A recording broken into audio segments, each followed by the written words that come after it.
Hi, I'm Jordan Bienenstock, and I'm a serial entrepreneur. Entrepreneurship is a calling. I think that, like a lot of other fields, people that are passionate and have a vision of life through a very specific lens where they're looking to be problem solvers, where they have a curiosity, I think tend to want to go into entrepreneurship.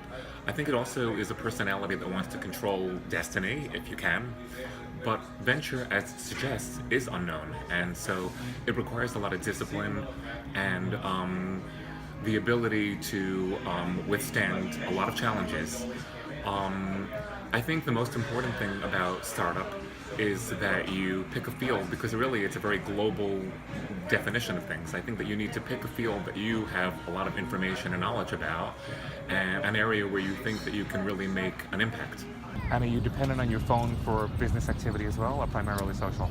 100% business activity. Yeah. Using apps? Not so much apps, just more email communication. Pretty active on LinkedIn.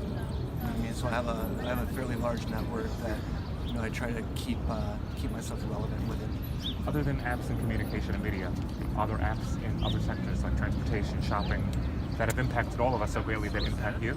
No, not so much shopping. That's probably more on the wife side of things.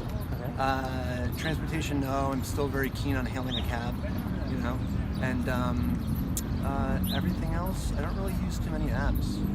I'm probably one of the only ones that's not really into apps, unless it's something that's going to benefit my business. Like if it's rental season in Manhattan, I'll download one of the rental apps and use that.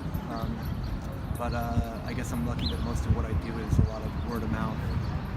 So I think that in today's environment of the startup revolution, questioning the status quo, questioning conventional wisdom inspires change. And that we all need to take a careful look at the way that we've been doing everything, and whether that's politics or transportation or retail, beckons a question: is there a more efficient way to design something, to distribute something, to produce something? And that enables lots of people to come up with interesting ideas that may make our lives better or possibly worse. And the outcome will be determined through a democratic process. What is the product that you think has impact, or service that you think has impacted your life the most? I would say Facebook, just because being an international student, you need a medium to have connection with your family and friends, and getting to see what people are doing, or the news back home, the politics and stuff like that. Getting to see all of those stuff on Facebook is very important to me, at least. Do you think you could live without it? Yeah, I could definitely live without it, but it just gives me a way to still be connected with home, which has its pros and cons, but it makes me feel like I'm not really far away from home. Sure. Yeah. And what do you think of the positives? Like I said, connecting people and making information really accessible. Do you use apps? A few, yeah. How do you travel? How do I travel? Well, what mode of transportation do you use? Oh, ride a bike, drive my car. I'm So- from Texas, so. Oh, okay. Yeah. Where's the boots? I know, right? So do you use Uber? Occasionally, yeah. So it hasn't had a very big impact on you. No, but it is convenient when I do use it, for sure. Right. Yeah. Are there any apps that you think changed your life radically? No. Shopping? No. Interesting to hear. Yeah, I'm pretty lucky on the technology, so. Okay. But the phone has certainly changed your life. Oh, yeah. Google Maps, I guess that's an app, right? For sure. Yeah, that one's changed my life dramatically. We'll say that. The lean approach is an approach that was implemented at Stanford University, and other business schools have picked up on it, and of course it favors the investors, so investors love it. And it means basically try to make the smallest possible product that will prove your concept. It's called an MVP, most valuable product.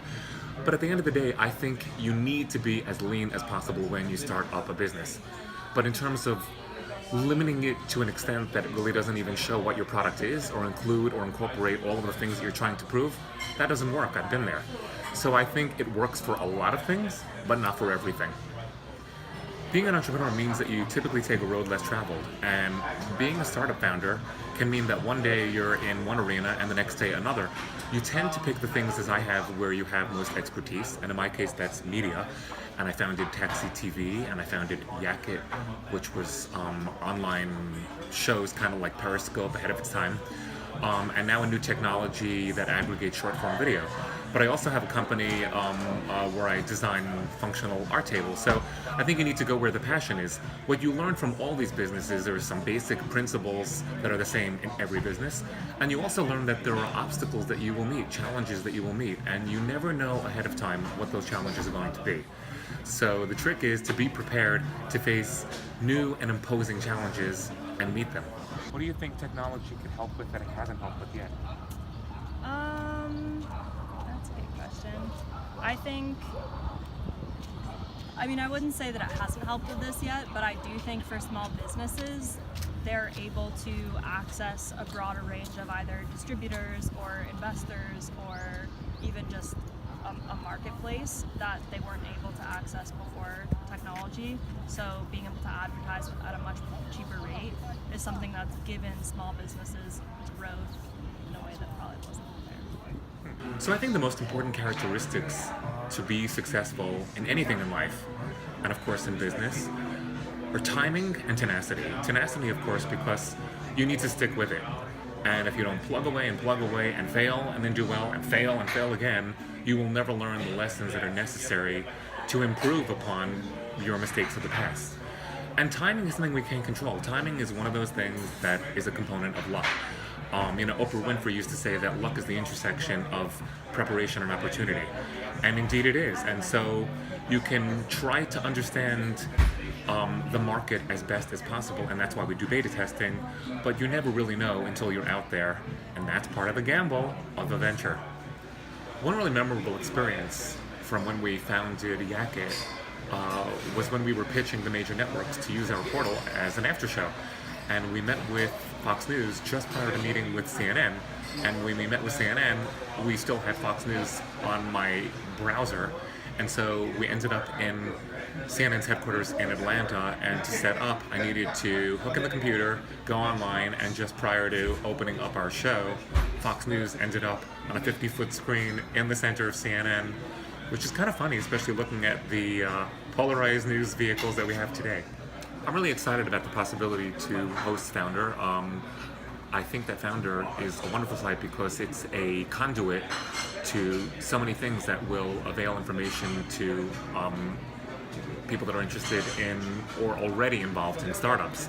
And it complements the background that I have, and I think it's a place to give back, but also a place to learn. So I'm looking forward. Thanks for watching us today, and thanks for the opportunity. I'm Jordan Bienenstock.